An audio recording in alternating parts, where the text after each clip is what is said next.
Yeah, hello. Hello, hi. Hello, can I request everyone to take your seats, please?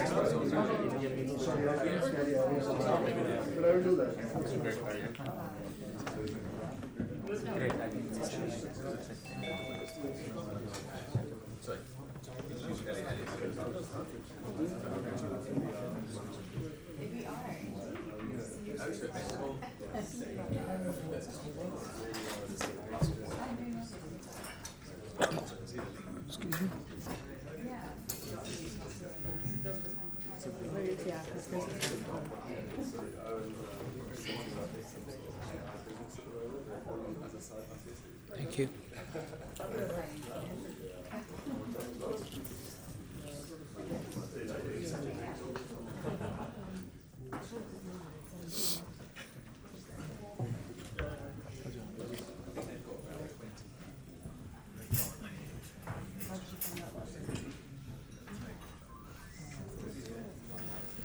Good day.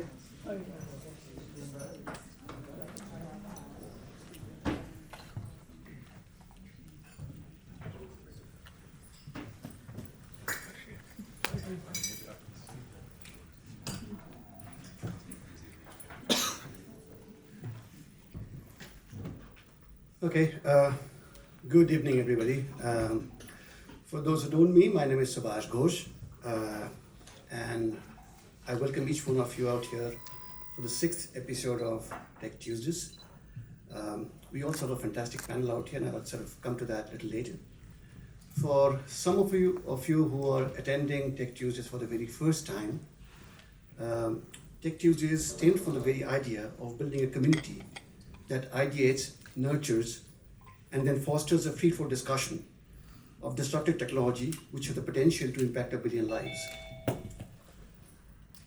As you would know, that Tech Tuesday is a monthly event taking place on the first Tuesday of every month, where we spend roughly about an hour and a half having conversation around technology and various topics of technology. The most unique thing about Tech Tuesday, as some of you will realize as you go through the whole process, that this is a free-flow conversation wherein we do not have any given script or any question or any moderation.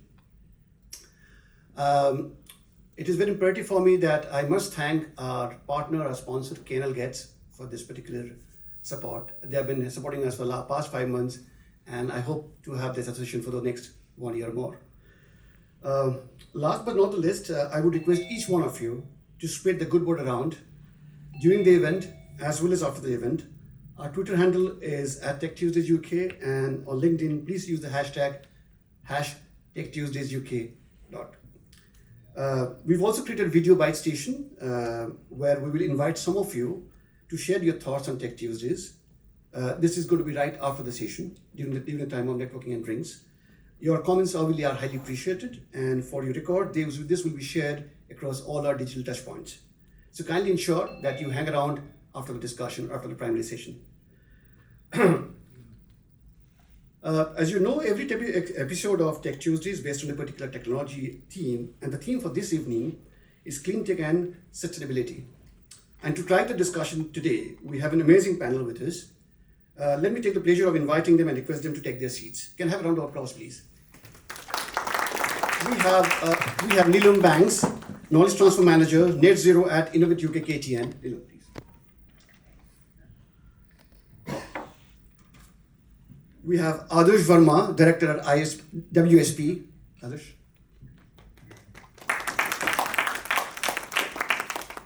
We have Patrick Cousins, Board Director, Head of Energy and Sustainability at PLM Marcoms.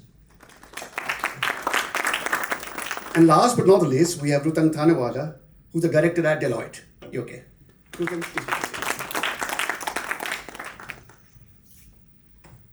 With this, I hand over the mantle to all 4 of you. It's all business now. All the best. Just ensure the mic is working. And please just keep talking. All yours.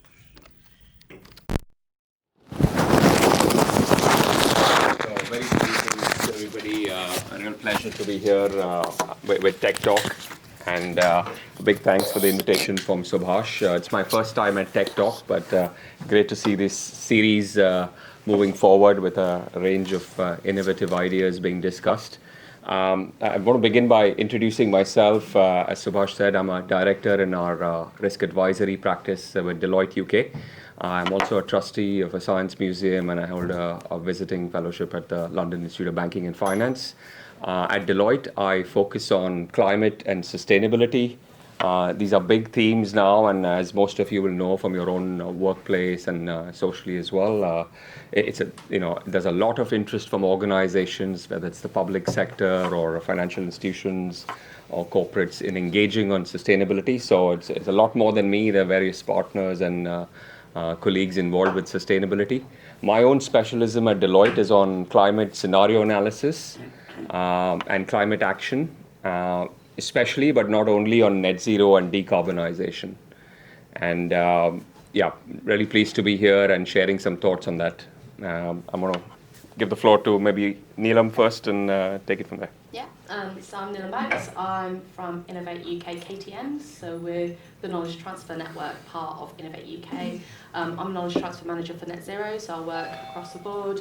I'm really focusing on helping places at the moment to meet net zero, so that's more local authority focus, because they tend to have the influence of a third of the emissions within their local area, so it is about looking at what their systemic issues are rather than the technological issues. So that's quite interesting. I'm also looking at climate change adaptation, so really understanding kind of which industries are really going to be affected right now about the 1.5 degree increase that we're kind of imminently going to be experiencing. Last summer is not going to be the last one. We're going to pretty much see that every summer, so we can't necessarily have our cooling basically going to melt down because of ambient temperature being over 38 degrees. So we're looking into that and seeing what sort of technologies could be coming up, come over to the UK. So my real focus is innovation, innovation in Innovate UK KTM. Shall I over to you? Thanks. Yeah. My name is Adarsh Varma. I'm a director in WSP, Engineering and Management Consultancy, international company based in around 80 countries. I do a lot of work on valuing climate action and biodiversity solutions. I'm an economist by training and working a lot in the public and private sector in the last year and a half, 2 years, looking at ESG compliance as well as valuing water, forestry and green spaces for both public and private sector. Basically ensuring that that these assets are actually got financial value, not just the kind of aesthetic and nature value we enjoy. But especially after COVID, these assets have become quite important for our communities, and demonstrating that through actual business cases has become a big part of a lot of investment strategies. And Patrick Cousins, so I work for PLMR. We are a communications agency based in Westminster with offices elsewhere in the UK. And we do public affairs and PR and reputation management and crisis communications and digital and various other communication services for organisations in a wide range of sectors. I personally lead our energy and sustainability work, which I've been involved with for 8 years. Sustainability, as I know we'll talk about today, is obviously a very wide and nebulous topic, which brings me into contact with all types of different sectors, everything from aviation sustainability strategies and how to decarbonise that sector, right through to conservation projects in the Amazon and everything in between. Actually, a lot of my work is in the energy sector, and it's been a really interesting time over the past 8 or so years to be involved with that sector. Huge amount of change in terms of how our energy is generated and also consumed, but there's also still a long way to go on energy, particularly when we look beyond the electricity sector as well towards heating and transport, where there's been less progress than there has been in the electricity sector. So anyway, all very interesting, and look forward to today's discussion. Thank you, Patrick. So, look, it's a very much an open-ended agenda. We want to invite questions, but what we thought we might do is throw out 3 or 4 themes just to get some thoughts going. And the themes I had in mind were climate science and the climate emergency. I appreciate all of you will know a little bit about it, but maybe it just helps to have some scene setting. Why is this important? How urgent is it? That climate action is taken. So that's theme number one. Then just a definition or a scoping of what is climate tech, and what are the boundaries? Are the boundaries changing? So maybe we'll cover that as well. And then a bit on the role of policy, because what we're hearing is, there are people in all different roles and capacities who want to engage on this agenda, but they find little more is needed in terms of policy incentives and engagement. And so we want to cover that as well. And then, time permitting, also talk a bit about climate finance. So what is climate finance? Is it flowing? What kind of climate flow is required for this to succeed? So those were the 4 themes, but by no means limited to that. But let me invite maybe Adarsh to just talk a bit about climate science, but focus on the climate emergency. Sure. Perhaps also covering a bit of biodiversity. Sure, thanks. Yeah. I think maybe I'll start with a quick poll. Are you all aware of the Climate Change Convention, the UNFCCC? Just hands up if you're aware of the Climate Change Convention. Yeah? Come on, please. Yeah? Okay, great. So are you aware of the Biodiversity UN Convention? Okay, so a lot less hands. So I think my message is that climate change is very familiar. Everyone talks about climate change as one of the most important issues to society. But the impact on our biodiversity is ignored. And a lot of our solutions for climate change, if you look at the science, comes from our natural assets. So whether it's how we manage our forests, how we manage our agricultural land, our water resources, flooding, water quality, wildlife. I mean, these are all part of our climate solution and mitigation and adaptation. So climate change is not just about reducing emissions and renewable energy and energy efficiency and changing to EVs. If you actually look at the science behind it, to fight climate change, we have to protect our nature first, not our houses, not our buildings. We have to look after our green spaces, our forestry, our water, and I just wanted to throw that to the audience and ask them about your experience as to how technology can help in these solutions where nature is part of the solution, not separate. That we're only looking at engineering solutions.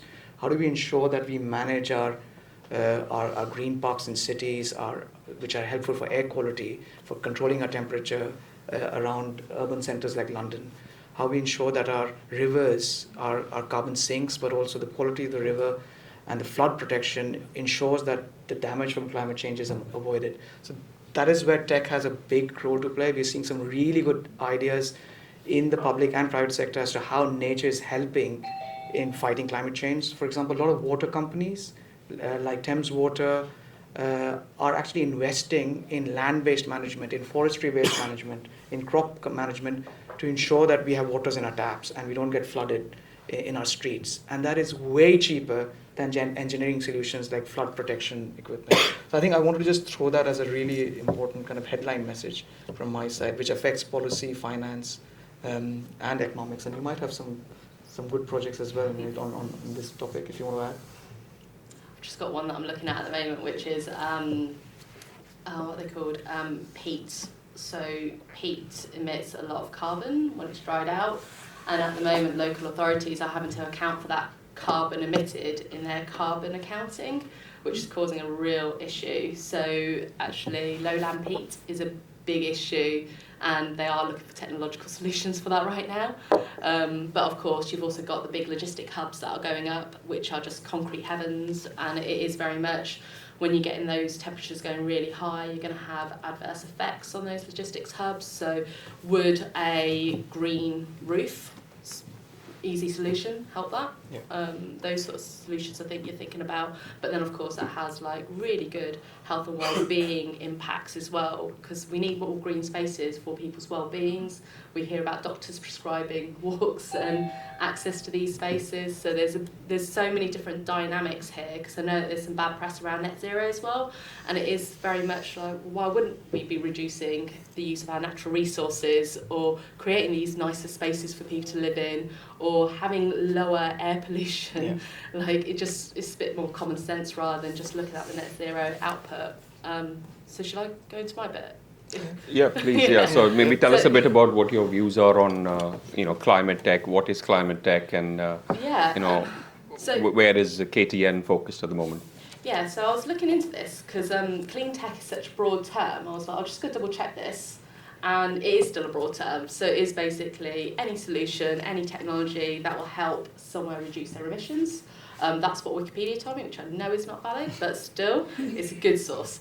So I had a look at that, and if you think of that, that could be anything. So one of the examples from Innovate UK was that they funded this hexagonal cardboard packaging rather than having bubble wrap, which is plastic, is removing that bubble wrap altogether and having this cardboard hexagonal packaging, which is being used in different countries and everything, has a real positive impact, lower carbon emissions, but also lower carbon impact. So there's everything from that to the huge wind turbines that we see out in the seas now. That was a big project that got invested by Innovate UK. There's all sorts of things that you can consider to be a tech solution, but the bit that I'm really interested in is understanding how certain solutions can be translated into new sectors that may not have been considered. So when we're looking at monitoring systems on a water network, they're just taking in data. So could that be translated into a manufacturing environment as well? There could be some solutions vice versa as well. So rather than looking at technology within one sector, is there the opportunity to look at it, the end result, and seeing if that could be translated into different sectors? So that's something that I'm really interested in at the moment, because there's also a lot of work that's being done around digital twins and data and those type of things. So it's not just about the technology, it's about software. And we were chatting earlier on, and we were talking about the adverse effects of technology when you bring the human element into things. So humans aren't naturally going to know how to use a bit of kit. We've got evidence of that with passive houses. So passive houses are the 100% sealed retrofit homes. There's no heating needed. The idea is that they're self-sufficient, the temperature based on your activities within the home, but it needs to be 100% sealed. And when they introduced 6 households to that technology, well, that type of home, one propped open their back door to let the cat out, one switched on their heating to proof some bread. So once you throw the human element in, you can have the best technology in the world, but they may not make it work. So that's something that I'm really keen on people to understand and think about, and the system that your technology sits in, which may fundamentally change your business model as well.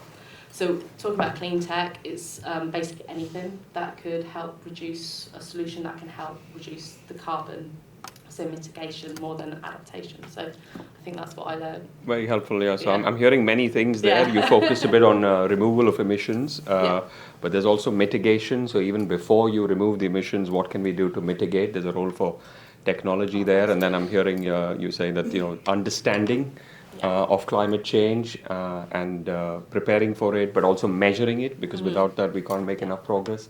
And then where you can't mitigate or you can't remove, also preparing for the impact of climate change. So where it's unavoidable, how are we preparing to adapt to climate change? So there's many different roles of tech just in respect of climate change and the climate emergency, and then of course a bit more on biodiversity as well. So thank you for that. I see a question at the back. Please come in. So just trying to figure out, Oh, sorry, yeah. Thank you. Hi, I'm Ashish, financial services industry, but this is something that is closer to heart, so I decided to come in on this particular event. So question is, how does the evaluation of a technology is done, whether it is fulfilling in short term and long term the sustainability objective that for which it is being created? What I'm trying to understand is, you have a business idea, you say, okay, it is going to be sustainable. From manufacturing to raw materials to finished products to disposal to recycling, there is a whole cycle for that product. When do we know it is being sustainable and not being sustainable? It's a really good question. Patrick, I see you nodding. Is that something? I'm happy to come in with some thoughts as well, but maybe you want to lead. It's an interesting question, and life cycle analysis of products is something that some people are able to do, but the prevalence of life cycle analysis on different types of technologies is not necessarily universal, and it's being played out in a very obvious way in the debate around electric vehicles, which is particularly newsworthy at the moment. Obviously, a lot of the legacy car companies have a business model that's quite threatened by electric vehicles, and therefore there's a significant amount of debate around the transition to EVs and on what the life cycle there is in terms of lithium and the disposal and the recycling and all of that. So I think that life cycle analysis of different technologies is likely to be one that comes to the fore increasingly, because there are in the energy transition and the general clean tech transition, you've got a lot of business models that are being threatened and a lot of business models that create huge amounts of opportunity.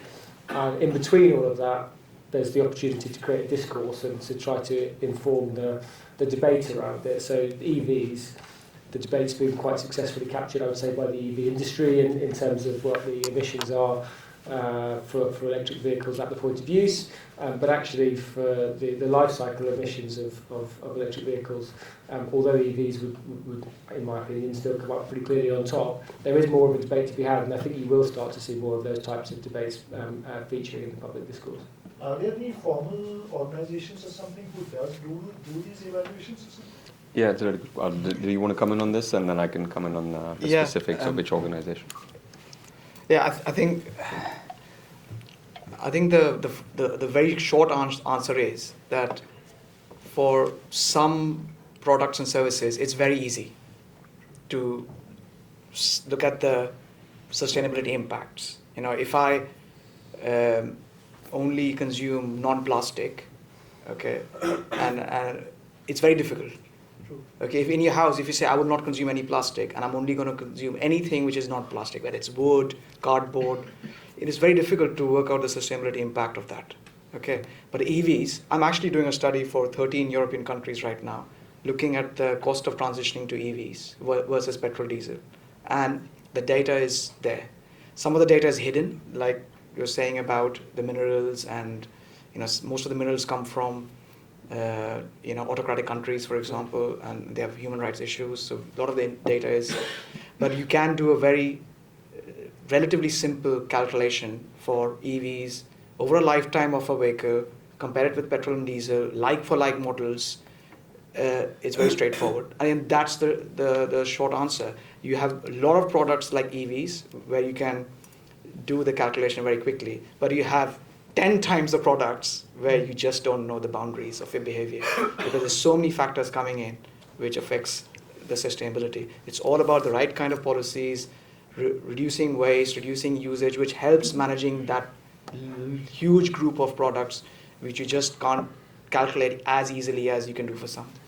I think what I'd add to that as well is you can do a like-for-like comparison for carbon emissions to some degree, but you're often having to make a value-based decision on different types of emissions and different types of environmental impact based on the products that you'll be choosing. So you can do a life cycle analysis if you define the parameters as being carbon. That's one way to do a life cycle analysis. But another example where this is being played out is the deposit return scheme, which is originally was going to be brought in UK-wide.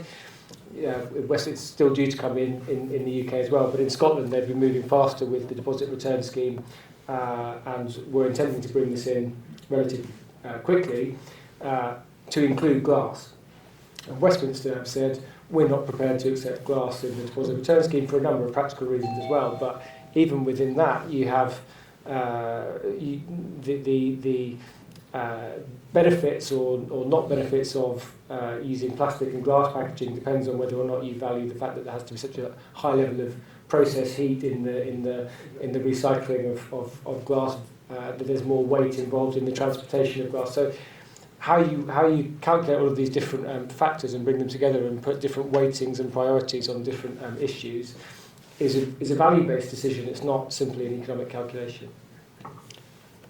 So I think, as you realize, you've asked a very sort of wide-ranging question, but a very profound one, because this is fundamental to the sustainability agenda. How do we know something is sustainable, right? So even with the best of intentions, there will be, to Patrick's comment and others, is that there is a life cycle of a product or a service, and you've got to break that down, which obviously tells you there's a role for measurement there itself, and there's a huge role for technology just to measure along the way.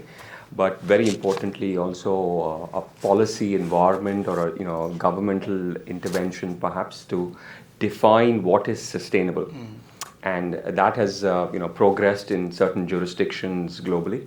I'll name Europe, but there's many jurisdictions in which what has evolved is something like a green taxonomy, where you can identify products and services that are green or sustainable.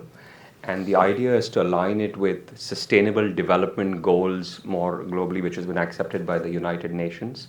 There are a number of United Nations sustainable development goals. The taxonomy is trying to align to that, but go a bit deeper. And there are many tricky questions along the way. Is gas green? Well, it's greener than coal, but it's not really green in some countries. In some jurisdictions, they won't accept it as green. Is nuclear green? Question mark. So there's some unresolved questions, but certain jurisdictions are now looking to define what is sustainable. And in fact, there's a role therefore for tech as well along the way. How do you meet these definitions? How do you help huge institutions?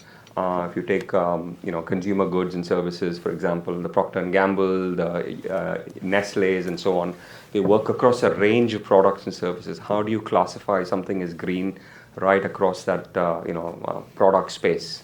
And there's a taxonomy, as I say, and a classification system that's emerging. More to be done, but there are several jurisdictions. Europe is one of them, but there's also in Asia Pacific, in South America, and Brazil, and so on. So emergence of taxonomies is key to help. But this takes us nicely to what is the role of policy. So maybe I'll throw that third question out there as well, and then but just is a second question: who does this kind of analysis? We do this kind of analysis. So if you can pay our rates, we will do the analysis. I think I just want to add something there as well, is that when we talk about sustainability, that's also very different to net zero. There is a line there. When we talk about sustainability, you are looking at the broader human aspect as well as the carbon aspect. So when you start bringing that in, I think we use sustainability and net zero and those type of terminologies interchangeably, but they do mean different things, and depending on where you are, will mean something different. Yeah, in a way, sustainability, as you might understand, is much wider than climate, but climate plays an important role in that. So if there's no comments or questions at this stage, I thought we'd sort of talk a bit about the policy environment and get Patrick maybe to just build on this, maybe starting with the UK, what is the policy environment like, and how supportive is it of the sustainability agenda? So it's changed a lot over the last 10 years. 10 years ago, when I was coming into this career in sort of sustainability, there was focus on it, but the level of difference that there is now in terms of focus and investment and policy around this is light and day. But this is just the beginning, and the stakes are being raised all the time. The stakes are being raised by the climate, and the science around the climate, and the World Meteorological Organization predictions of 1.5 degrees warming within the next 5 years, 66% likelihood of that raises the stakes. But the stakes are being raised economically as well to a very large degree. Obviously, you have the United States Inflation Reduction Act, which is £369 billion of investment and tax credits and other incentives into the green economy. The EU is responding to that in various different ways. It's a little bit more hamstrung by state aid rules, but there are a number of different packages coming through the Commission to respond to that. And then in the UK at the moment, you have the Green Prosperity Plan, which is being announced by Labour at the moment. There's more details to come on that this month, but that's £28 billion of investment every year for the first 5 years for the 5 years of that Parliament, which is actually on a per capita basis an even more significant investment package than the Inflation Reduction Act. So the amount of investment and focus and therefore policy that's required to deliver all of this investment in a meaningful way is coming forward at a rate of knots, and the government needs input, and it needs people who work in the sector to feed in and to make sure that is delivered in a successful way. And it needs investment, obviously, to come forward and to match the investment that's being made by the government. We don't know what the actual UK government are doing to respond to the Inflation Reduction Act yet. They obviously put some policies out in earlier in the year, Energy Security Day, as it was eventually dubbed. It was originally dubbed Green Day, and then they called it Energy Security Day afterwards to slightly dial down some of the environmental ambitions. But there was no new money there. We shall see some more, I think, in the autumn, around the autumn statement, in terms of an actual financial response to the Inflation Reduction Act and how we try not to be left behind, basically, as a country in the face of a significant amount of policy and investment that's coming into clean tech. But the stakes are being raised.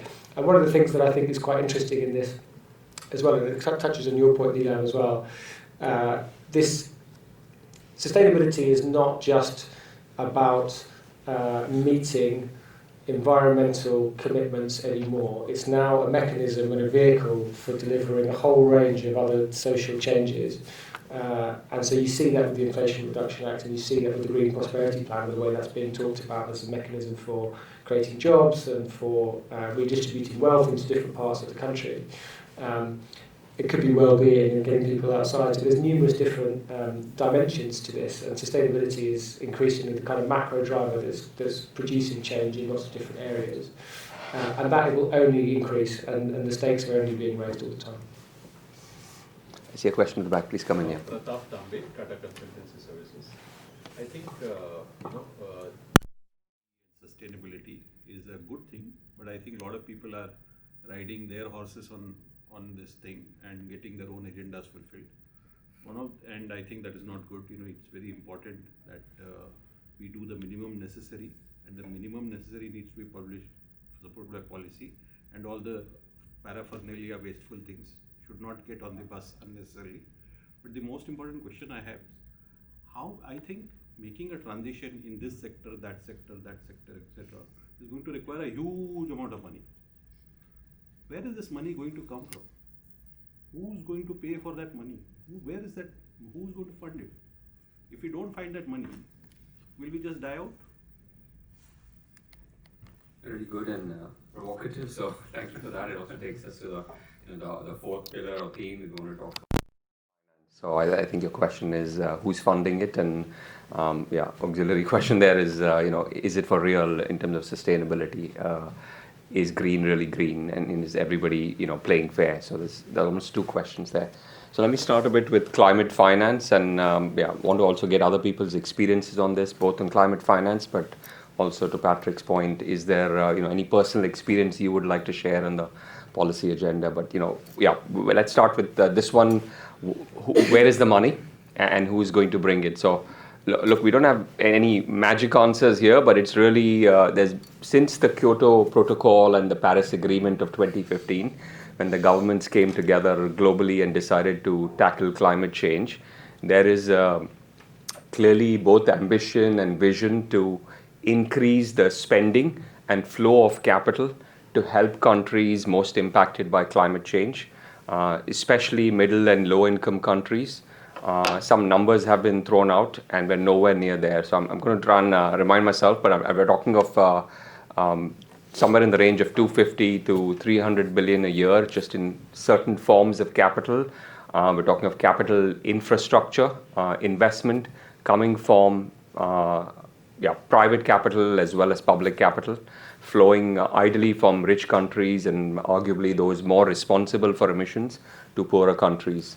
So there's need for capital infrastructure, but there's also need for concessions and incentives, because not everything will evolve over time that leads to return. And when private money is looking for investment, it's also going to be looking more for returns. And so there is a need therefore for public capital or public finance to provide those initial concessions or incentives to get the ball rolling, where there may not be adequate returns or comparable returns that you would get in other investments. So there's two forms of capital. We just want to put that out there, and then who needs to do how much is part of that conversation. What is the justification for all? If there are no returns, who is going to invest? Who is going to lend the money? If there are no returns, why will anybody give the money? Where is that money going to come from if there are no returns? Nobody is going to give that money, and people are rolling back their investments in things. People are lending still to oil and gas companies, so nobody is going to reduce their investment. And there has to be returns. If there are no returns, we can keep talking about it. There should be returns. If people should move this money. I don't think that money is going to get released. So yeah, very similar. I don't know if one of you want to come in on that. You go first. Okay. Yeah. Again, you can have a very simple answer and a very complicated answer for this question. There is money to be made. As in any business, there is money to be made, and the behavior, the actual action can be climate friendly. Okay, so we all face challenges from climate change. Every business, every sector, whether it's logistics, transport, agriculture, your food bills are rising. You're trying to reduce Tesco, Sainsbury's, Marks and Spencer, they're trying to look at the entire supply chain to reduce their costs, which is affected by climate change. All our products are affected by climate. And those raw material costs are going up everywhere, whether it's minerals, whether it's crops, whether it's plantations, the costs are rising because of climate change. So private companies are realizing, pharmaceutical companies, chemical companies are all realizing that they have to do something. For the first time in 5 years, these UNFCCC COPs, you are seeing more and more private companies attending it, and you should never attend these COPs before. And now you see all the big players and small companies, whether it's FTSE companies, all of them attending these conferences because they know it's hurting the bottom line. In my view, in my business line, I see two types of private companies. Private companies who actually are getting drastically affected because of climate change. Their bottom line, their profitability, their employability is being affected by climate change. Supply chain is being affected by climate change. I see those type of companies. And then I see your type of companies who want to do tick marks, ESG, compliance, who just want to show that doing the bare minimum, they're planting some trees or buying some EVs, and they're doing that. Policy has a big role to identify what can be done so that kind of greenwash, I'm using this word nowadays called, in previous it was hot air, where, there's carbon being counted, which actually wasn't being reduced. It was called hot air, and now this new term is called dry grass, which is like your tree planting, where you're actually planting trees just to show that you're doing something, but not actually having an impact, visible impact. So I think the role of policy is to ensure how some of that can be disincentivized, because there are enough examples, enough real-world situations where businesses and consumers are being affected by climate change. I was just going to say, I do agree with you, there's not been a good, evidence-based return on investments for finance sector, but that is changing now. So Innovate UK do have a big programme happening around green finance and bringing in private financiers and investors and people together to go, okay, well, what do you need to be able to see a good return on investment? And then having that discussion now, which might be a bit late, but I'm just happy that things are moving in the right way. And then you see Anglian Water, they've got green bonds, so they do actually have a way of getting investors to invest in their capital delivery activities, and it might be seen as greenwashing, but at least it's moving things, it's moving the dial forward in these conversations. And ultimately, I guess we could just sit here and do nothing, but this worth will be fine. It's just that we won't be able to live on it. That's the difference. That's going to be the big change that will happen if we do nothing. That's your option. Either not be here or, do something and live with less impact. And can I just add, that's where the innovation is required. There's a lot of money in the institutional finance sector to invest in climate and green projects. And there are really good project examples. There's this missing link in the middle to enable that transaction because of lack of market transparency issues or regulations or drivers or guarantees. There is this intermediary role which is always affecting that transaction, and it takes a little bit longer than mainstream transactions because of some of these uncertainties on payback period, on the legitimacy and due diligence of the technology. But there is a lot of money in the market looking for good projects, and just the lack of that intermediary role to make it happen.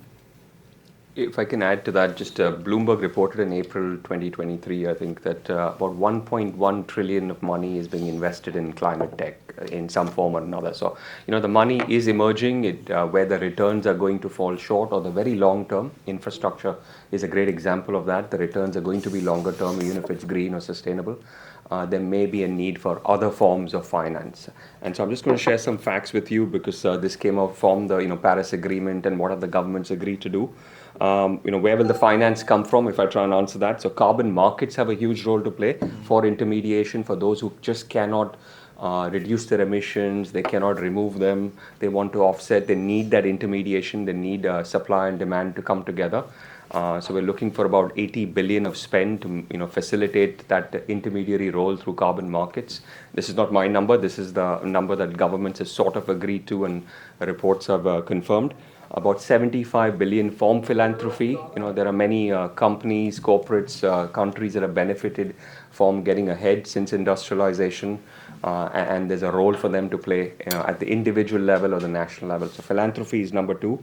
And then in terms of intergovernmental transfers, that's been identified as an important source for funding, for financing the energy transition amongst other things, right? So energy is fundamental. It's a primary source in the widest sense.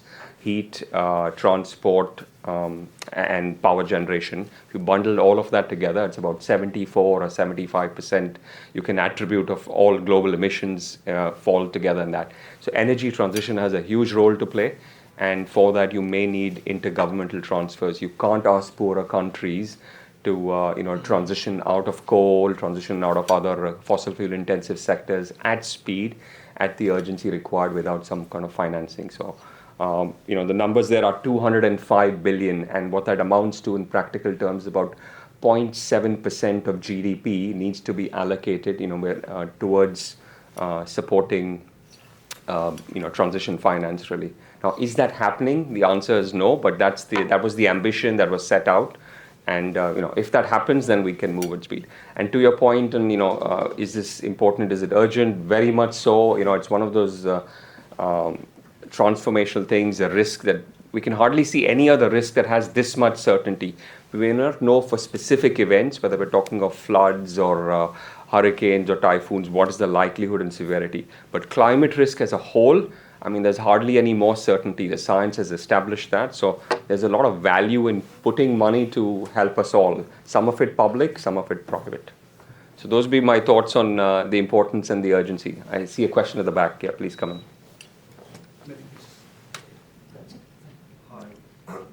Hello. Hi, I'm Elliot. I work at NatWest in Strategy and Innovation. I thought probably relevant for me to chime in here, given that we currently have a 100 billion fund from 2022 to 2025 for funding decarbonisation attempts. In terms of this question around growth and sustainability, I think people often separate the two, but I think we need to look at growth being with sustainability. I think there's typically, sorry, my throat. I think there's a bit of a narrative being pushed at the moment that the two can't coexist, and there's plenty of McKinsey studies out there at the moment that are doing meta-analyses on investor returns on companies that are good or more sustainability aligned, and returns typically seem to out-earn the general S&P 500, which I think is quite interesting. But there's lots of places where capital can be drawn from, whether it's public or if it's private institutions like banks. But I think what's often overlooked is organisations' own internal capital. The top 100 companies in the world are responsible for 71% of the global emissions in terms of corporates, right?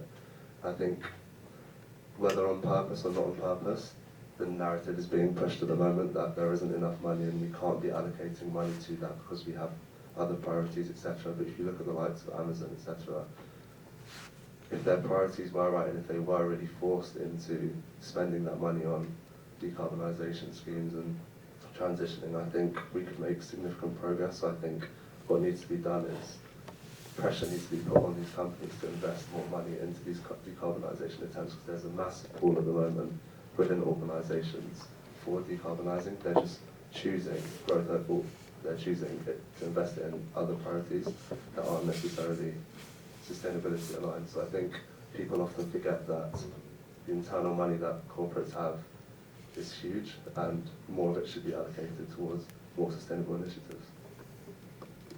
I completely agree with that. If you look at the transition of McDonald's in the last 20 to 30 years, that's a great example of public pressure on them to do things that are deemed to be right. So it started with their meat quality, and then went to their packaging, and like comparing McDonald's to what it was in the 90s is completely different from the polystyrene boxes to the cardboard boxes. So I do think that as individuals and communities, we actually have a stronger voice than we know, and that's absolutely what we should be pressurising people to do. And I agree, there's no shortage of money floating around, and there's no shortage of potential government money floating around either. Of course, it doesn't always feel like that. But globally, unless things have changed in the last couple of years, the level of subsidy to oil and gas is many, many times higher around the world than the level of subsidies offered to clean tech. So I'm not sure that we've crossed that equilibrium yet. So there's still a significant amount of scope to do in terms of how we prioritise government spending and how we prioritise policy which offers de facto tax breaks to different types of technology, because until we do that, we don't send out the right investor signals.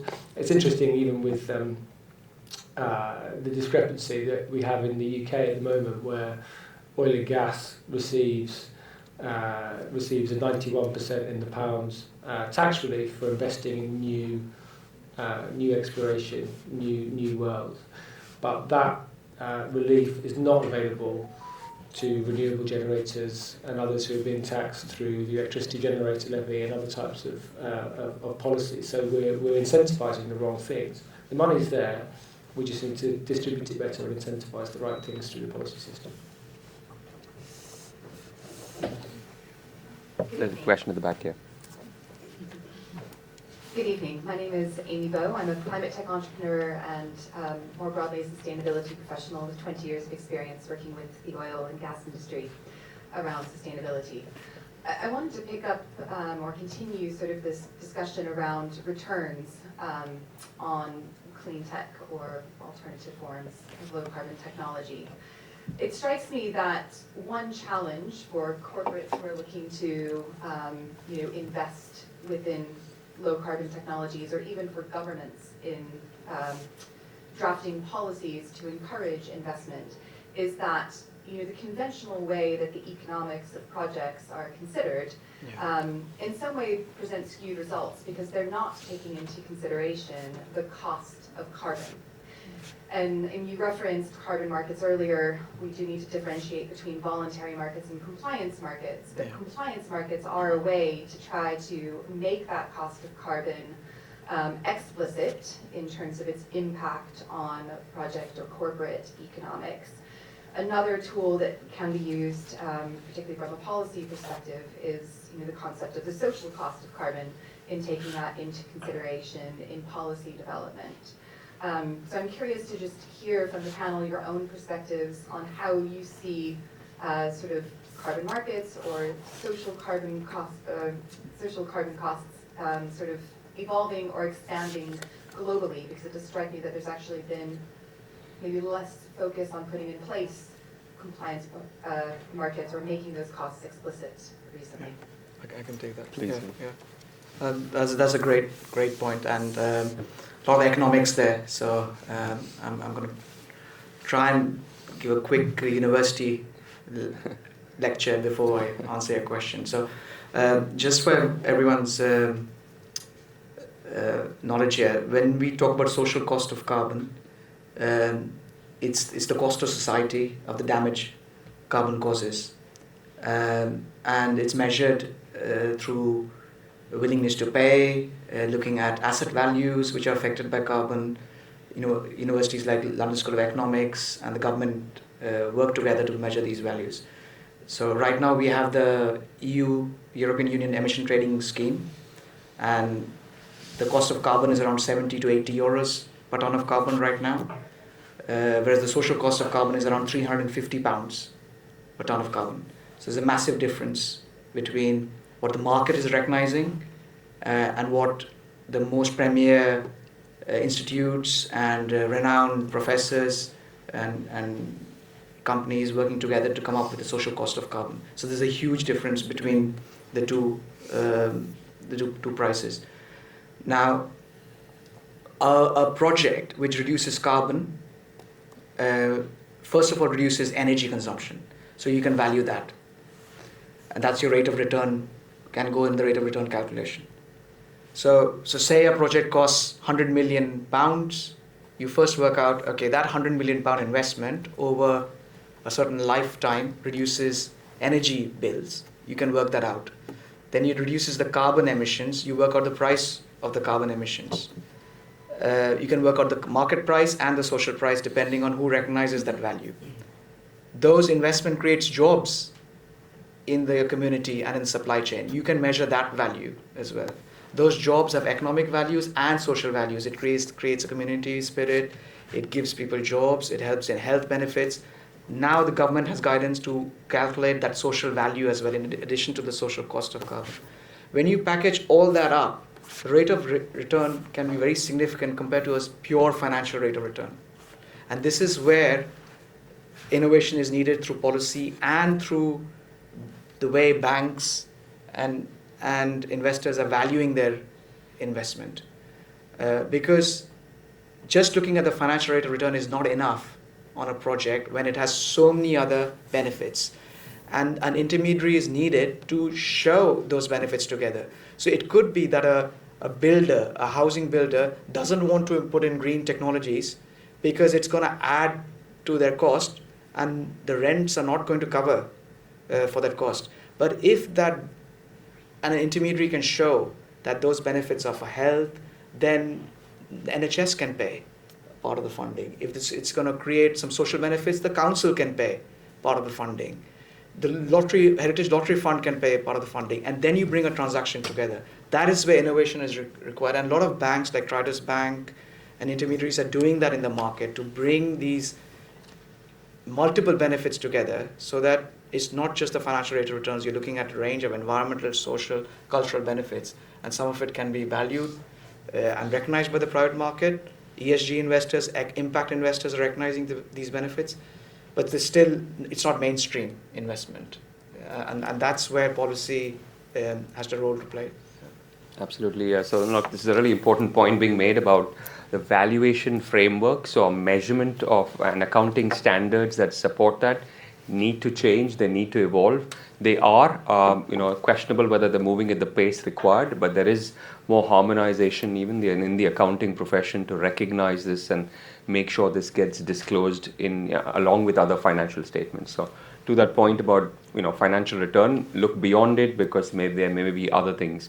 Now it'll soon get traction, but even just thinking more pragmatically, to your point earlier about is there and the lady in the back and the gentleman has also spoken about the carrot or the incentive, but there's also the stick, and that's the thing to think about. If you don't look at the potential impact of carbon prices rising over time, then you might find yourself backing the wrong horse. So when those carbon prices increase and the accounting frameworks recognize your carbon emissions and that's put at that level footing as your returns, then those who are not looking progressively at low carbon industries, low carbon companies are going to pay a costly price in terms of the transition risk, as they call it, of not moving on the climate agenda. So there is movement in that direction. There's equally carrot and there's stick as well further down the road. There's a question there at the back here. So more of an observation than a question here. So I work for Hitachi. It's a Japanese company, Japanese conglomerate, and we have about 900 companies around the world with a huge agenda towards sustainability. But at the same time, we're also helping a large number of our customers across the board, corporates as well as banks in this space. And talking about the carrot and stick, I think the policy is already kind of round the corner. So if we look at, especially for the banks and financial organizations, we've seen SFDR and SDR come from a European perspective, which are forcing the organization to show how sustainable your investments are as a banking organization. Following that, we also look at the CSRD regulation, which is actually going to mandate every organization, whether you're a bank, whether you're corporate or anything, to actually report your ESG figures as part of your annual report. And the governments are phasing it in based on how large you are. So for the largest organization, I think the deadline is 2025, and then over the years that's going to get phased in.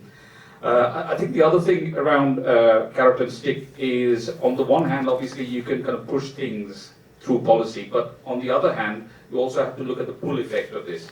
So, especially from an investment perspective, if you look at the millennials and the Gen Z population out there, 63% of that population would rather invest in a green product today than an equivalent product giving the same return.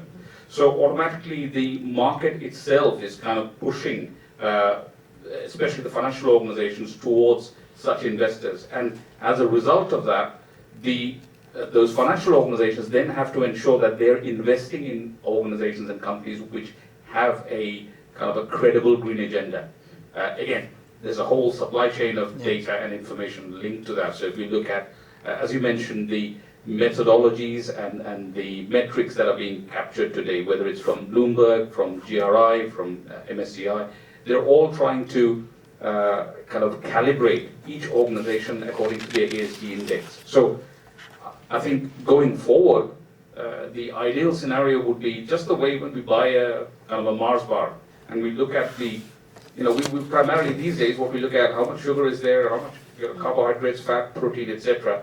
The ideal scenario, and there are a few organizations working on this already, would be to come up with a sustainability number associated with everything you're buying, and therefore the end user or the consumer actually kind of forces those organizations to take a decision. So that's just a few thoughts on that. Again, one of the this carbon as an instrument has some problems. One of the challenge, I spent a huge amount of time thinking about these issues, and I've been working on these for quite some time.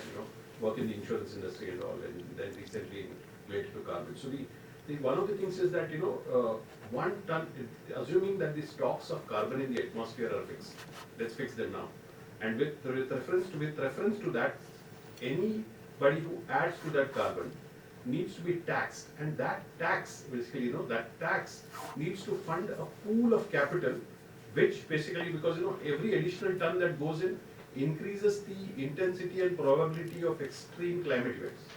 So the risk capital that is required to fund that additional increment of that is going to result from that pool of risk capital should be funded from that carbon. I don't think we have an instrument like that today.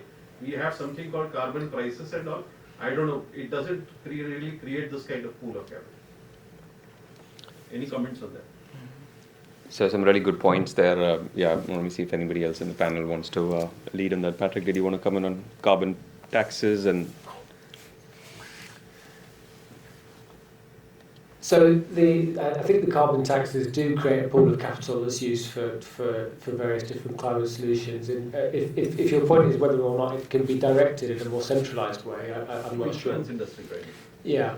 So I mean, the specifics of the insurance industry is less my domain. But the opportunity for tax policy to create a pool of resources that can be directed towards not just climate, but biodiversity in particular, and other types of solutions is very, very profound. And I think it would be interesting to see the direction that the carbon offset market takes in terms of the voluntary carbon offset market, and the level of oversight that there is over it has obviously been quite contentious, and there's been a lot of discussion about the validity of different types of carbon credits and the projects that they support, and whether or not they really represent the level of carbon removals or biodiversity protection or whatever that they're supposed to. But the focus on a fewer number of more high quality carbon credit type projects, I think, is the direction that the market is likely to move in, because we don't need lower quality projects to be funded that possibly would have been funded anyway, and other types of retrospective renewables projects possibly where they may be being developed for other reasons anyway. What we do need to focus on is really high quality biodiversity projects that bring in the local communities and provide economic development in parts of the world that's required, and protect the species that are under particular risk. But also, frankly, direct carbon removals in some of these really much more technologically difficult and underdeveloped areas. Microsoft are investing a lot in that at the moment, and are paying more for their offsets to get that funding in place, so that they can take on some of these more thorny challenges, and so that the capital base is there to take on some of these more thorny and underdeveloped challenges like direct carbon removals, where the overall benefit to humanity is very profound, but the returns at the moment are not there, or even close to being there. So that market does exist for those reasons, I would say. I would just add, to the more general question about, are carbon pricing mechanisms very, generally speaking, are they functioning very efficiently? Questionable, arguably not really, but many economists in academia, public economists have been giving this a lot of thought. What set of carbon pricing mechanisms will get us to the outcome we want? It's easy to think of ideas like a carbon tax and then also incentivize consumers, because if you look at what is causing emissions in the UK, a significant part is consumer expenditure, right? So if we change our behaviors, we probably won't have carbon emissions at the levels we have even in the UK. And so can you tax and then incentivize those who reduce their emissions? I mean, some of these schemes have been thrown out, but it's that's where the policy agenda may not be moving at the speed at which some people would want it to move. Partly hampered by the energy crisis in the last year, but many other reasons as well. There is arguably first mover disadvantage in countries that raise carbon prices. So there's some questions there why things haven't worked, but various ideas have been tabled. And just to pull it back to climate tech, so there's a huge role again for tech to just monitor, provide that level of detail. To the point at the back about to your point about capturing carbon footprint, again massive role, because you can only accurately price, tax, etc. if you're measuring and monitoring in a very robust way, and that's where tech has a role to play.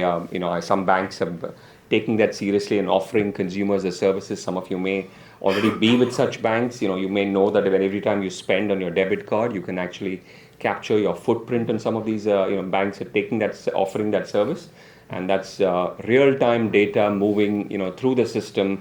You go into a grocery store, you buy something, you can track roughly using an estimate what is your carbon footprint. You get on a bus, that that also gets captured. So at the end of each day, you can track your carbon footprint. So that that tech is evolving, and once we have a bit more certainty around the data, the infrastructure is a bit more robust, you can move towards pricing and incentive schemes. In much the way way back when, council tax, how do you enable that at the house level, at the property level? But local governments have completely cracked that problem years ago, right? So you can actually measure and use a scheme to charge tax based on wealth and size of property and so on. So that can also be brought in a carbon setting, and it's up to the private and the public sector to enable that using, for example, tech. I see more questions at the back, so keen to get some more thoughts more generally, but also on any personal experiences you've had either with climate finance or the policy agenda. Please come in.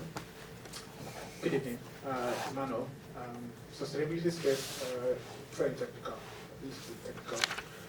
So I like to believe when we have conversations or conversations around climate change, I like to believe the impact, some of the impact of all of this is not direct.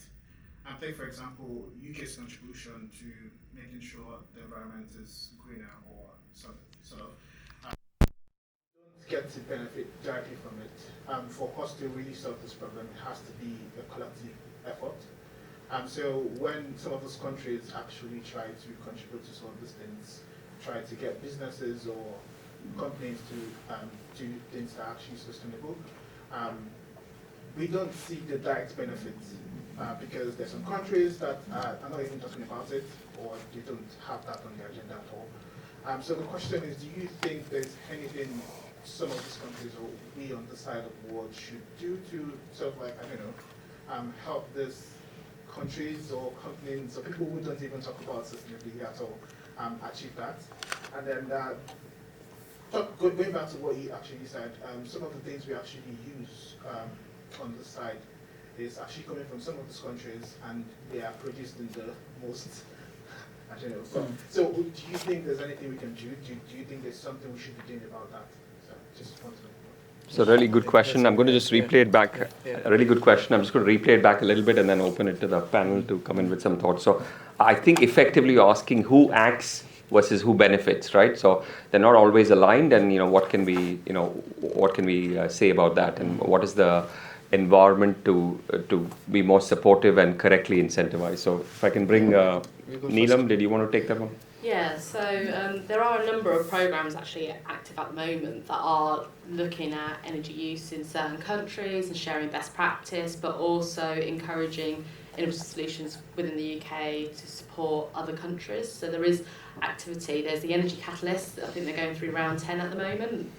That's an active programme that's going to, I can't remember which countries they are because there's quite a few of them, 10 rounds.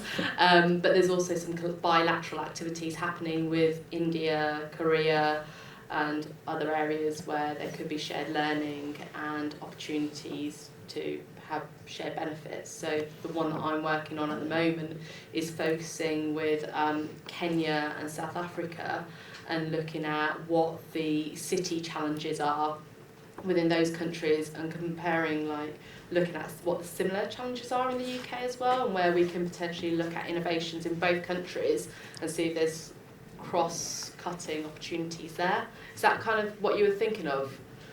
So there is some activity happening. It's not happening at scale, of course, that it should be happening, but there is some activity within there. So there's GPIPs, there's Energy Catalyst, and there's this new international activity that's happening at the moment. But of course, there's been some changes within central government which has restricted the amount of cross-country bilateral activities and learnings, which I guess you guys can touch on, especially your... That's a really great question. So I've actually worked on climate policy in the Middle East, in Africa, Asia, and in Europe. And it's really interesting, if you go and check climate change policy in a country in Africa, climate change policy in the UK, the Middle East, you get so many different versions. I mean, climate change and mitigation and adaptation, these terms mean so different in developing countries compared to developed countries. In developing countries, climate change is associated with livelihoods. Here it's affected with quality of life. So there's a massive difference in ideology and in response. I think one of the biggest actions which developing countries can take is just recognize that a lot of the carbon emitting activities is happening in developing countries. So the UK has reduced its carbon emissions by outsourcing all its industrial emissions to China, India, and other parts of the world. But that doesn't get accounted right now in the national targets, because national targets are based on in your country, in your geography, what emissions are produced rather than consumed. So the footprint discussion we're having is quite important. Another point is that a lot of these developing countries are actually diversifying heavily away from subsistence farming and agriculture. And this is where tech can play a big role and learn from the transition towards more automated industries that can be carbon efficient, energy efficient. And a lot of countries are making that leap. You do not have to go through the same experience which developed countries went in transitioning from more resource-based to more knowledge and service-based economy. And I think that's, again, a role for tech to play, that this transition is using the right kind of financing mechanisms, technologies to ensure that resources are being more efficiently and not just outsourcing one problem from one country to another country. Rick, did you want to comment? Yeah, I agree with everything that's being said here, but I'm going to answer the question in a slightly different way. the overall premise of the question is how do we motivate people to take action on things where they're not directly impacted necessarily, and I think there's two things I would say about that. One is to really treat the climate and the biodiversity emergency as an emergency and not to consider it as an inconvenience. We've seen what can be done with COVID and the public response there and how much of an impact that had when that was something that was being treated as an emergency, and the level of change that can be brought forward in terms of actually dealing with the problem. Now, no one's suggesting that we treat climate change like COVID because it's not so immediate and we don't need to lock people at home or anything like that. But that level of focus, government focus, public focus on, okay, this is a really serious issue and we really need to focus on it in the decisions that we make in our everyday lives, is definitely something that I think is missing for a lot of people, and actually making that much more prevalent and being much more honest about it is one thing that we need to do. The other point that I would make, though, is that we need to do that in a way that makes sense to people's real life and their day-to-day existence. It's no good talking about the end of the world when people are struggling to get through to the end of the week. Yeah. So we need to be able to frame this in a way that is meaningful to people's everyday lives and explains why decisions that they make are relevant to their lives and to their children's lives and to their neighbours' lives and to the friends that they may have in other countries, as well as the future of their own country. And it's a really difficult narrative and communications challenge, that. But it's also really, really important. And I think without that, it's going to be very difficult to motivate people to make climate-focused decisions in their everyday life. I think this gentleman had a... Did you have some thoughts to share? Okay, go ahead. Yeah. Hi, I'm Anish. Please, yeah. Hi, I'm Anish. I'm a student. I think I heard there that there's an issue about the appetite from the public itself. Some of the things that are being discussed. I think it's all well and good talking about all the things that we can do, all the financing that we have to put into this. But I think from the public itself, knocking on doors when we talk to voters, taxpayers, there's a lot of concern that, especially you could talk about the government right now, the Conservative Party, there's an issue on net zero itself. There seems to be a debate on whether we should even be focusing on that as an issue. I think on the right of the Conservative Party, there seems to be an issue that net zero seems to be a kind of boogeyman, and we shouldn't be talking about it at all. We have more immediate priorities, obviously, at the energy crisis, cost of living crisis, inflation. Do you find that the government, do you think with Biden in America passing the Inflation Reduction Act and the amount of money that they're putting in, do you think that the government in this country is doing enough? And do you find that the lack of government support comparatively is limiting what you can do? Patrick, do you want to comment on that? Yeah. Sure. So I don't know whether you're here for the remarks I made at the beginning, but I would loop back to one of the points that I made in particular, which is that the dichotomy between net zero and solving these problems, whether they are economic or health-based or whatever, is a false dichotomy. And that's something that needs to be exposed. And increasingly, it's a more narrow constituency that's making these anti-net zero arguments. They're still prevalent. It's quite reasonable as well for people to question, I think, the subsidies that are being rolled out in a critical way, not because it's not important, but it's very reasonable to ask the questions, particularly when you're talking about high levels of public borrowing.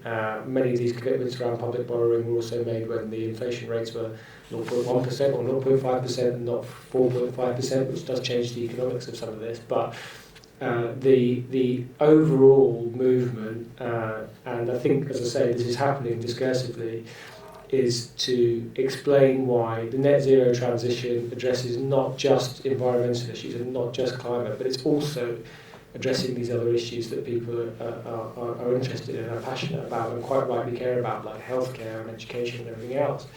Because if we don't roll all of these things together and make them relevant to people's concerns, which may not always be the environment in a direct way, then we will struggle to get the public support that's required. But I do think that this debate has changed massively in the last few years, and the constituency that is arguing, the right of the Conservative Party, may become less influential, let's see, in British politics over the next few years.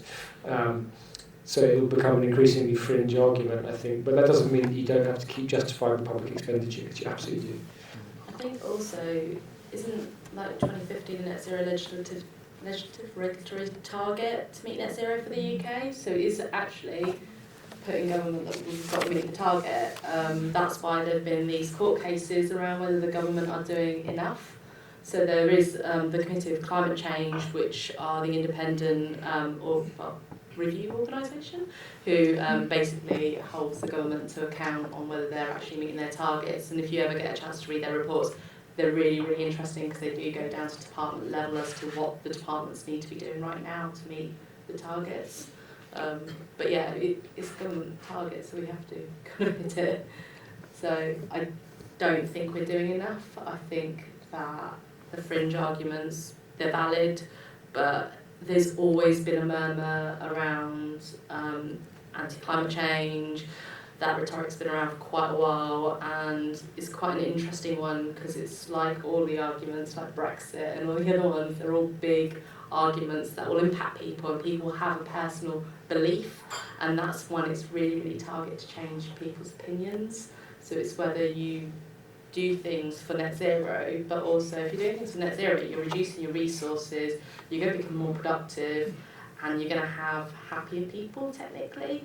So why wouldn't you do it as a business? Like, wouldn't you want to? And also we're looking at Brexit and things like that, and the resource scarcity, and just getting those core materials back in. We should be looking at circular economy approaches within the country and keeping those materials in the country a bit more so that we can reuse them. That it just makes sense to me. It's not really talk about net zero, it's that whole bit around, well, shouldn't we be extracting less virgin material from another country when we've got the material potentially here, but we just need to process things slightly differently or look at things slightly differently.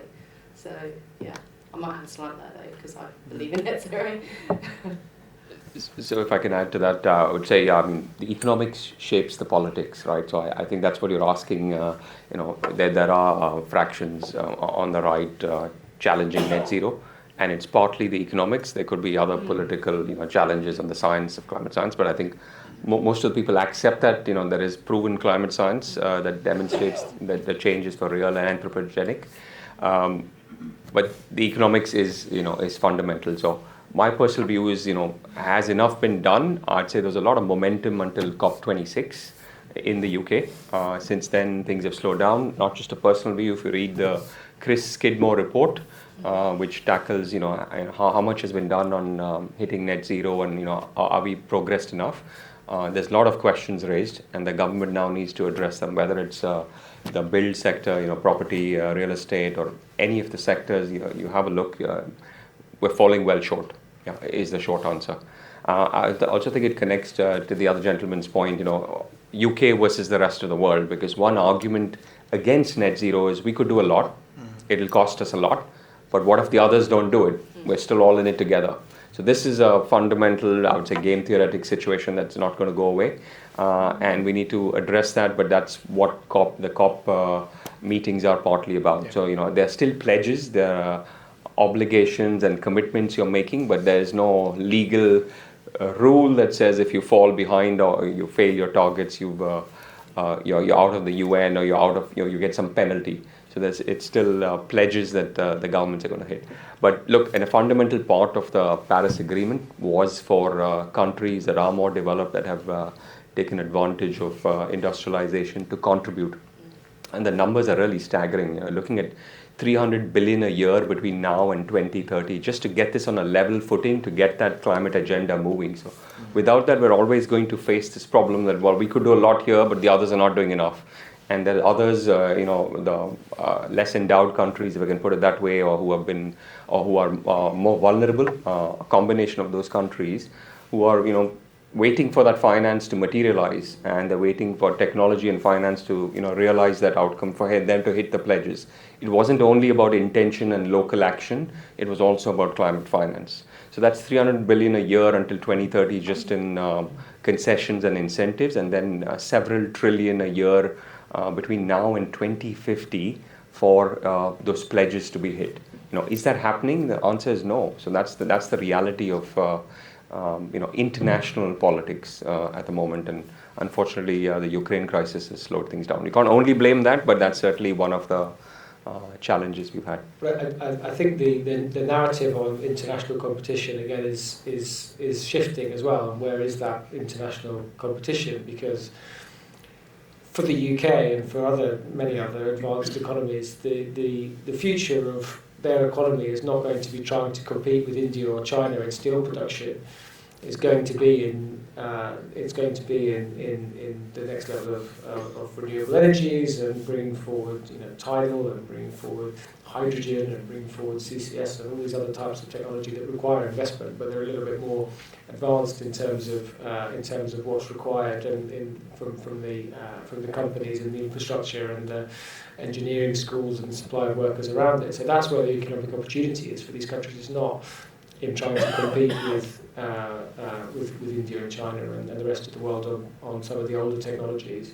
And actually, the fear. So as you were talking about the game theory element of, well, what if other countries don't do this and we do? Well, actually, the situation that we're in now is, well, other countries are offering the subsidies to get to this new economy, and what if we don't do it? So the game theory has changed, and the nature of that game has changed, and there's no going back from that, I don't think. Please, Kaya, come and make a question. Yeah, hi. This is Pratap from ICICI Bank. In fact, I think while enough has been said whether the investors, the lenders and all, whether they are up to the mark. So the recent thematic review by the PRA, it clearly suggests that the challenger banks and the fintechs are miles ahead of the big five, those who are controlling 85% of the lending business. So to that extent, whether it's the return on investment or whatever, but the fact remains that there is extremely negligible part, which is more like a tick box exercise, which has been done by the large lenders.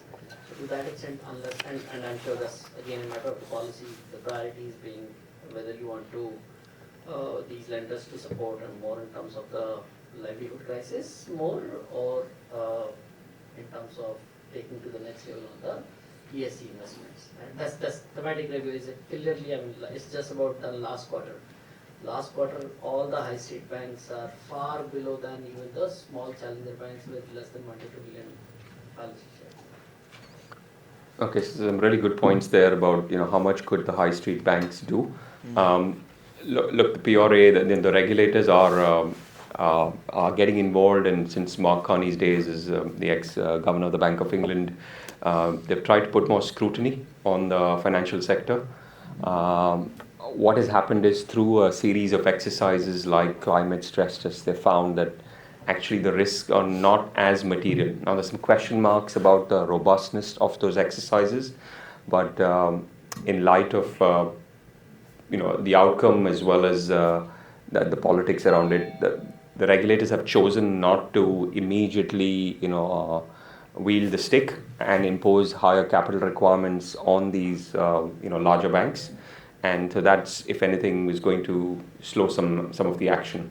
That's not to say they're not engaging on the sustainability agenda in other ways, but you're going to find the more nimble banks probably doing a bit more in the tech space.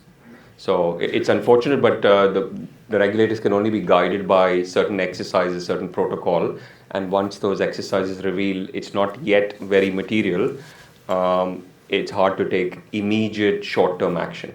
That's not to say the regulators are saying don't evaluate the risk on an ongoing basis. They very much want that. They want more climate action as well. And one of the initiatives that the regulators are working with the policy environment, with government on, is transition planning. So some of this language may be familiar to you, but there is ongoing initiatives to get corporates as well as financial institutions to develop something called a transition plan. So how do you plan to engage in the climate agenda, and where you have emissions or you need to transition either yourselves or your clients, how do you bring this entire holistic strategic view in one place called the transition plan, and then disclose it? Because that's how you're part of a network, you're part of a supply chain, you're part of someone else's value chain. How do you disclose this information as a transition plan so others can act on it? If you can only mandate that and make that necessary, then others have full transparency, because data and visibility and transparency is absolutely key to influence the whole network. So there are some initiatives that are in play, but questionable whether it's moving at the at a fast enough pace. Having said that, the large organizations, this is a transformational ask in terms of data and calculation. So it will take some time to evolve, but the regulators as well as the policy makers are right behind the overall climate agenda. Sorry, there's more questions here. Hello. Yeah, that gentleman's been waiting, please. I'm Saurabh. I run an identity firm in the day, but I also have a small forest farm around 20 acres, so it's quite close to my heart. I wanted you guys to think about the carbon credits, right? There is so much talk as well nowadays that carbon credits are not really working, and they are also being abused. Few like guardians, etc., have come on board and basically proven that carbon credits are kind of maybe fake, or where companies are investing, you are not really sequestering as much amount of carbon out. What's your take on it? That one. The other is when we went ahead and tried to be part of that market, it becomes quite odd because you are only allowed to be part of a carbon credit market if you really have a place that is actually quite large. You really have to put up a project which is hundreds of acres at least, right? Which at a very small level is not that easy to do, right? So do you guys think that there could be a way forward that probably not now, but in a few years from now, it could actually evolve in a place where you could have a level playing field, somebody at an individual level could actually be doing this and still be able to get a carbon credit for it. And the carbon credit system also work in a fairer way. Really good question. I'm going to get Adarsh to comment a bit. No, that is a problem which has been there with the carbon markets for a long time, and if someone is serious about reducing their carbon, whether it's a chemical company, a farm, or a builder, or a law company, any organization, if they're serious about reducing their carbon footprint and the carbon impact, there is a clear hierarchy to follow. First you abate.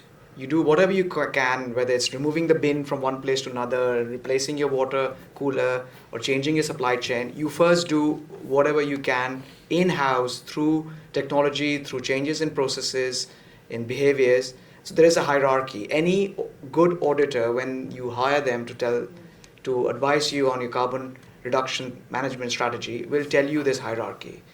And it starts first with these essential steps. And once you do that, you go to the next step, which is carbon. You want to buy carbon credits, but there is a difference between offset and a credit. Offset is what you can do very close to the point of generation, so that either it's the energy source or capture using carbon capture and storage. And if that's not possible, you buy a carbon credit in the open market. Some companies, depending on the size of their industry, have to pay a carbon price, or under the EU emission trading scheme or the UK emission trading scheme, you have to buy allowances. So there is a clear hierarchy of carbon compliance. Coming back to your situation, there is a reason why small areas do not qualify for carbon offsets, scientifically speaking. Okay, so there has to be a threshold. I can't just plant one tree and say, give me carbon offset for that tree.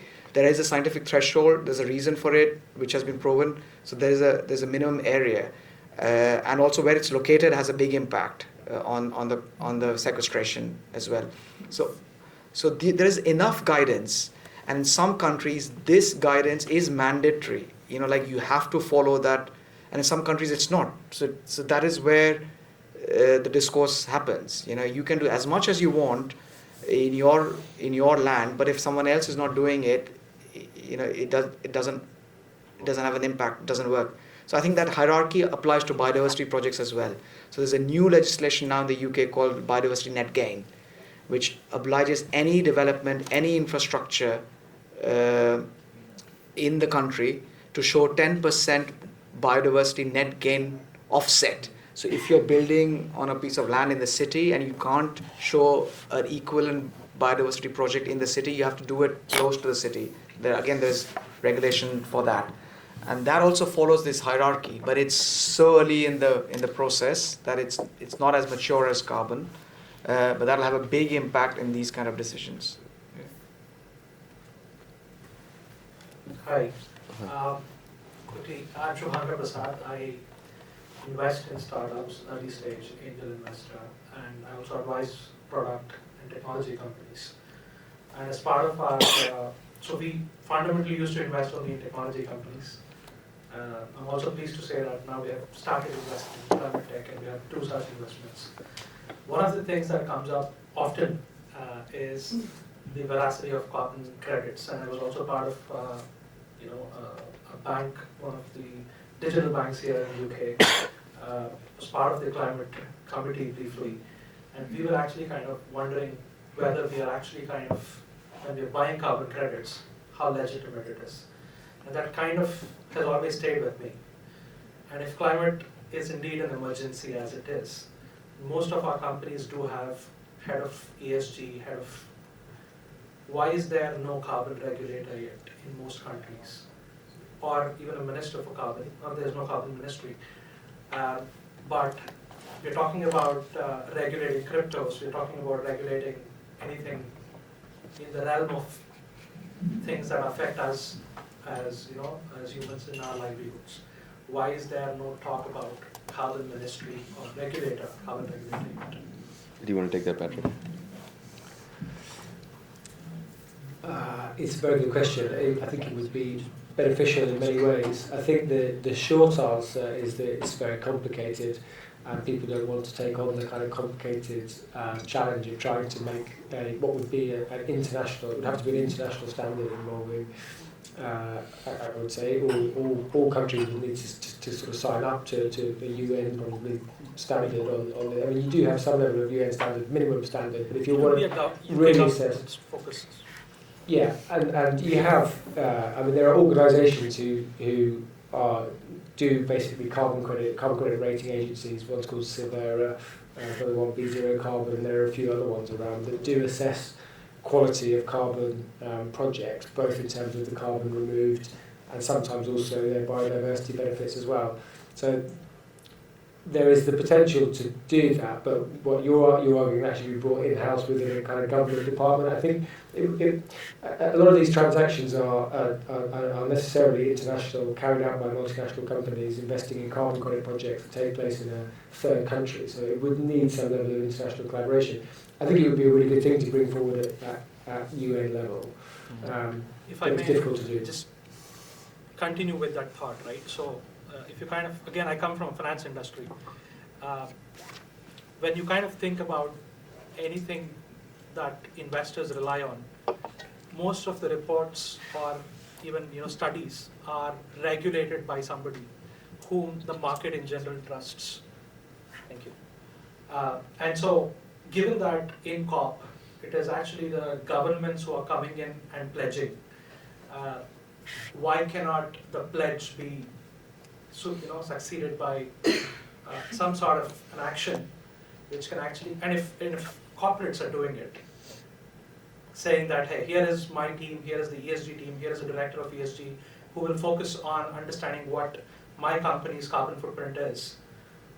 Where is that thought actually coming from at a country level? And why should it not actually start with a country? And is really something that boggles me.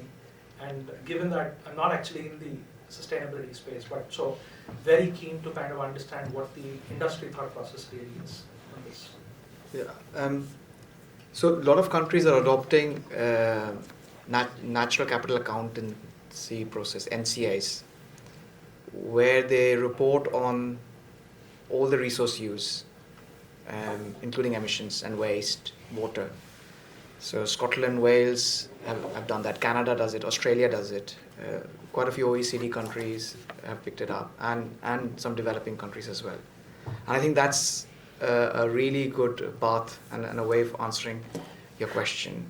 I mean, carbon gets audited by in the private sector as well. So there are, by whom though? but not by yeah. not by like government endorsed, not like the way the tax is audited. Okay, exactly. Let's put it that way. Yeah, and it could be done. I agree that it could be done. I think if I look at it from an academic or conceptual perspective, the problem is that carbon. It's very easy to monitor how carbon is generated. because of fuels. Yeah, it's very easy to say how much oil, how much gas, how much electricity, and it all has embodied carbon in it. But the problem is that generation is one, how it's used is very different, and that's very difficult to tackle because that covers industry, transport, so many different sectors. So it's very easy to monitor from generation, but not on use. The natural capital accounting system, which is being developed in a lot of countries, is trying to look at it from both directions. And that is something that might help, but it's plagued with data issues and monitoring issues. But there's good case studies to follow. But I really endorse that point for the next UN convention. Yeah. So look, no, it's a really good point. But what it also shows us is that you take any of the questions today, as we look to wrap, I should say. Each of them is just, if you open it up, you see that you're actually raising a complex set of issues. So to your point on carbon, just to add to what Arthur said, look, carbon measurement itself is slightly ill-defined. So carbon accounting protocols are coming through. And if you're asking why there there's no enforcement, in the first place, you need a market that evolves. So there are industry initiatives on voluntary carbon markets, and integrity of these carbon markets are being looked at through voluntary participation by industry players. I can tell you insurers, banks, energy firms are all part of it. The people, organizations do want this to happen.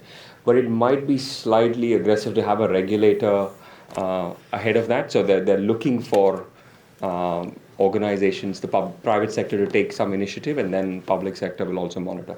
And then because carbon is so big, it's may not be right to say there is no regulator, because carbon tax pricing will still come under the remit of government. So it's carving out a specific role that's probably not the level of precision needed is not there yet, but there's many initiatives that are ongoing that lead to the formation of a regulator. But even the regulators are looking at how carbon markets operate and can they be encouraged and so on.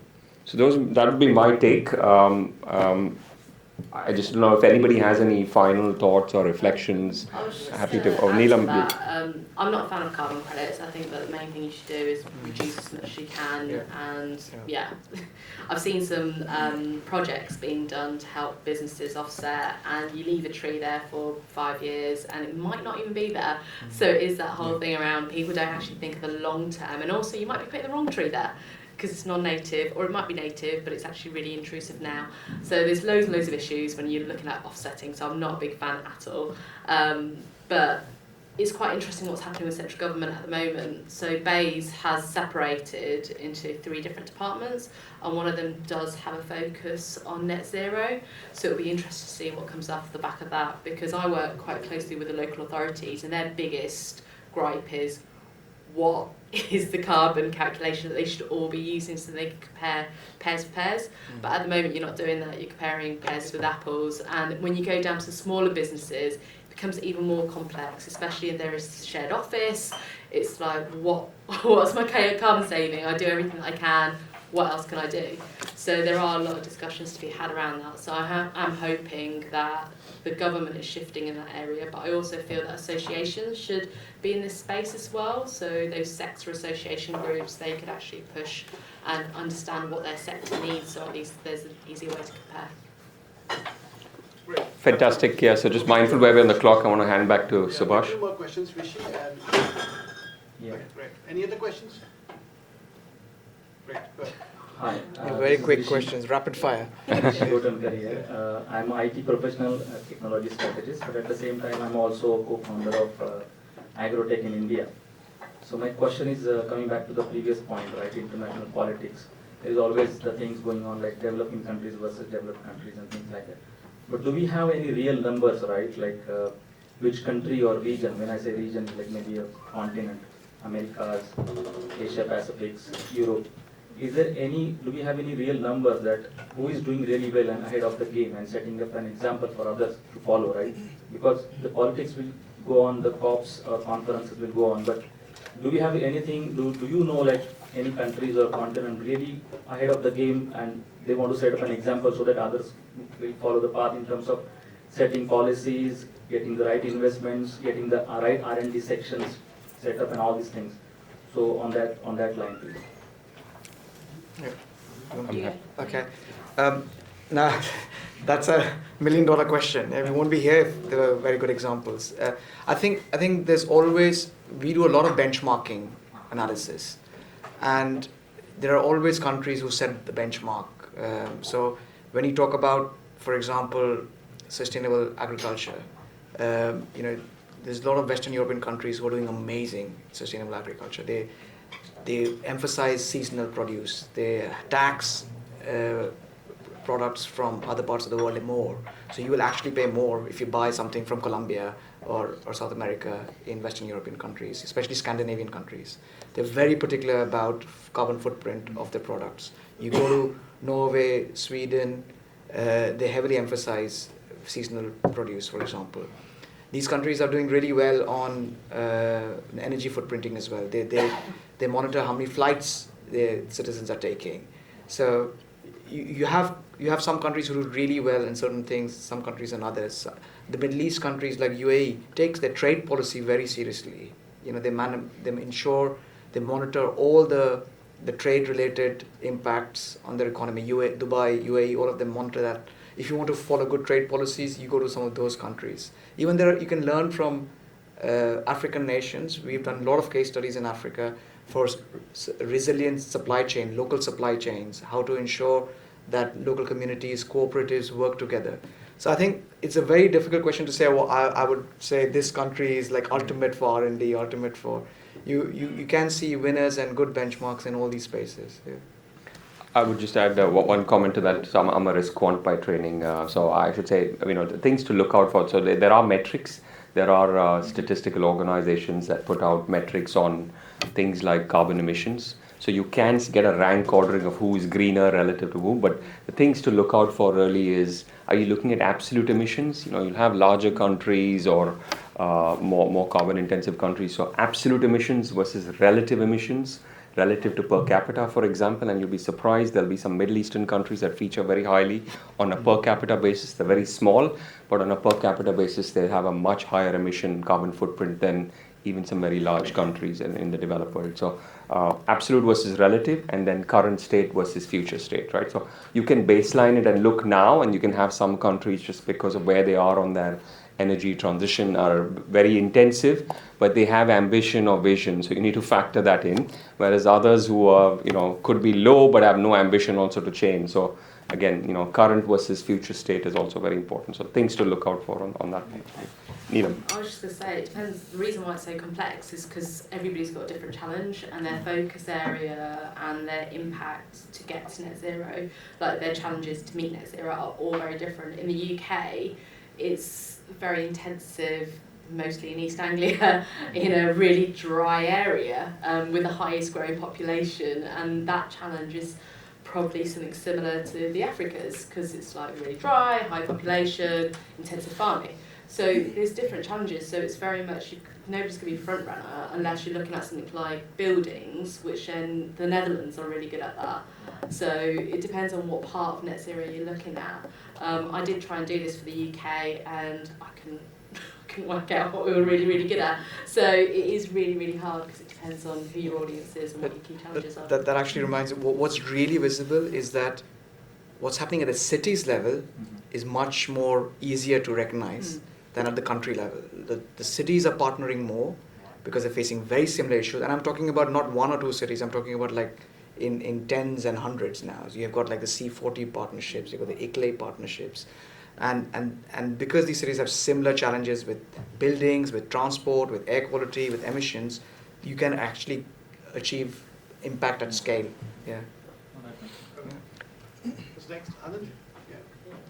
Hi, I'm Arvind, and I work for Baker Hughes, which is an energy company, for the corporate venturing team. So mine's less of a question and more of an observation, so to speak, on some of the points which sort of came up. One was on access to capital and how the finance flows work.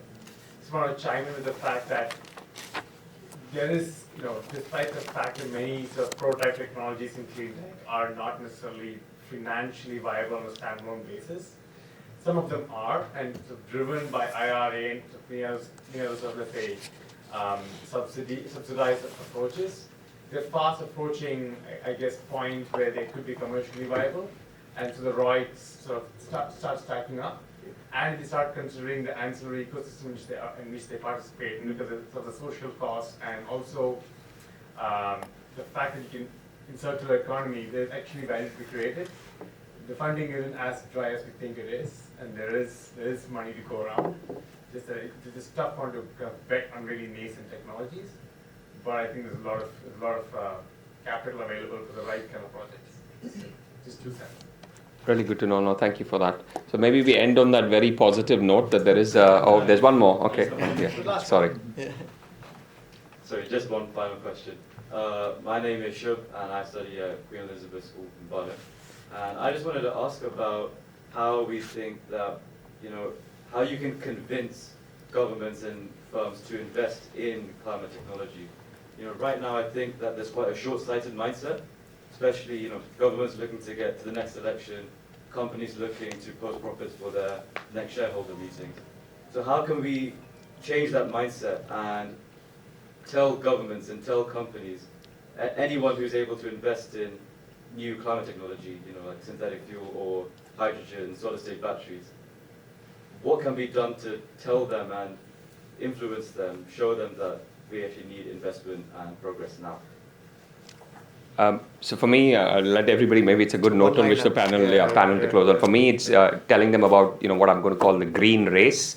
If you're not doing it, someone else is. This is one of the great certainties of our time. There is climate change. You're going to be at a disadvantage if you're not moving quickly. So get them to think about that as incentives and show leadership. Others. You're in school, yeah. So I think that's a really good question, because I remember David Attenborough's one program where the tortoise had the straw in it, made such a big impact that all the children told their parents that we're not using any plastics, and that message came home. And I think we need these kind of very powerful messages going around to make this real, rather than thinking about the future. What is real around you, and then if you identify with that, you'll make an impact. Yeah, I guess I'm in a really nice position, because for me, a big part of what we do at Innovate UK KTN is build communities to help influence government decisions. So we are building consortiums, communities in the hydrogen. We've got Faraday Battery, we've got Jet Fuel Council, so I hear a lot of these discussions. I guess I should have mentioned at the beginning that Innovate UK KTN cover all sector areas. So we've got work happening in quantum, ageing population, agriculture, and we even did some work around COVID as well. So what we do is bring people together. But one of the key things that I always said, I used to put in help businesses put in environmental management systems. How can you make it matter to that person? Because it's a personal thing. It's not saying, oh, we've got to reduce our carbon, because that's not a number that relates to people. You've got to look at what we did with the ozone, and like when there was a hole in the ozone layer in the 90s and everybody could physically see that. That's the hardest thing about net zero, is that nobody can physically see it until quite recently, the impact that it's going to have on us in our day-to-day, with floods, with droughts, with ridiculous temperatures in this country that we are not designed to have. So I think it's about making it real to the business on their bottom lines, because it will save them money. They're not using as much resource, they're not needing as much items, they will reduce their bottom lines. But for individuals, it is very much, well, you want to live in a nicer world, we need to make a change now. Some really powerful messages. Patrick, any closing comments from you? Yeah, I agree with what's been said on that, in terms of not everybody is motivated by the environment and by net zero and by sustainability. Increasingly, lots of people are. But people are motivated by various things that are impacted by environment and sustainability. And for companies, that may be their bottom line. And actually, you can frame many long-term sustainability arguments in the context of economic growth and the bottom line, and the gentleman from NatWest was making the point earlier about the work that's been done to study the profitability of businesses in the long run that take action on sustainability vis-a-vis those who don't. So it is making it relevant, it is talking about sustainability, it is talking about the climate imperative, but it's not just talking about that, it's being aware of who you're talking to. I mean, a lot of my job is taking the messages from an organisation who may care very, very passionately about a particular sector or a particular technology that they have, and actually making that relevant to a policymaker who may or may not care about this. It may not be their constituency area, it may not be something that they're particularly interested in. So thinking about how you talk about things is definitely really, really important. I agree with the point about the green race as well. There is a lot more pressure on countries and on businesses not to be left behind in terms of the decisions that they're making. But I think if I could end with a point of optimism, it is getting better in terms of the focus that's being placed on this by politicians and by businesses. Both of those parties have a much, much more profound focus on environment than they did 5 or 6 or 7 years ago, and making sure that we keep the pressure up as people who are motivated in that sector to retain and then increase that focus will be really, really important moving forward. I said I was going to end on an optimistic note. The COP process and the Paris Agreement in particular yielded a lot of the progress that we've seen over the last few years, so making sure that that process doesn't fall apart.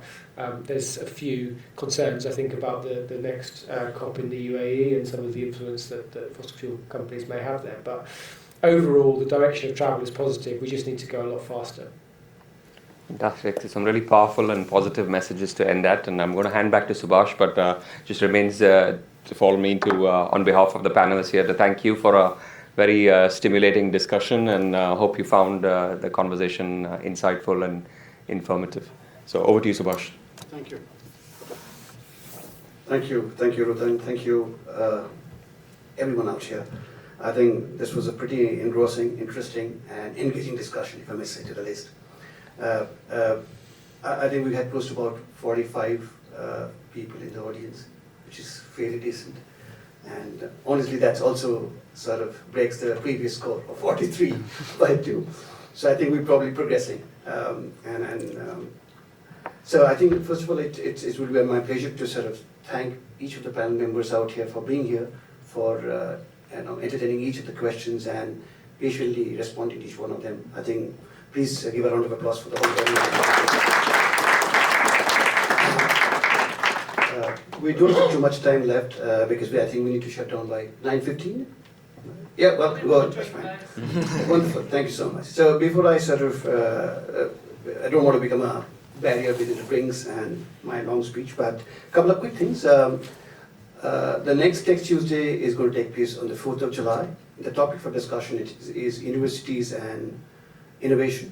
So if you know people, if you know students, please have them register and sort of attend the event. In the month of August, in the 1st of August, we're doing Women in Tech. We already have the panel members with the consent and confirmation. And in the month of September, we're doing sports, media, and tech. So that's a lineup of topics and events what we have. Please follow us on LinkedIn. You probably get more information and spread the good word around. And as I said, while we beg for networking and drinks, we'll probably invite some of you outside for a quick feedback interview. And also a big thanks to Shuv for being volunteering the event. He's been a great help. So maybe a round of applause for him as well. So that brings us to the end of this evening. Thanks to each one of you. Please enjoy the drinks. Please have a safe ride back home. Thank you.